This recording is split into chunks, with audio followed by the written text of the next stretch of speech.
How to fix Umamusume Permanently. Well, if you're facing some issue or having problem in accessing to your account, then what you gotta do is, first of all, move into the settings of a device. Inside settings, try turning on the VPN, and then connect to the server where this application is available. Once connected to different server, try opening the application and it should fix the issue. If not, the next thing you want to do is head over to General and then move into iPhone storage.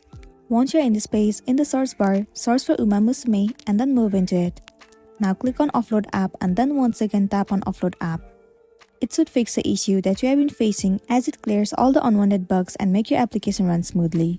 If not, the next thing you want to do is head over to the App Store and then search for the application Umamusume. Tap on this app. Over here you have to make sure that you are using the updated version of the app. If not, tap on Update and update it. Most of the time, updating the app has also fixed the issue. Well, the next thing you want to try doing is uninstall the application and then reinstall it. Sometimes, reinstalling the app has also fixed the issue.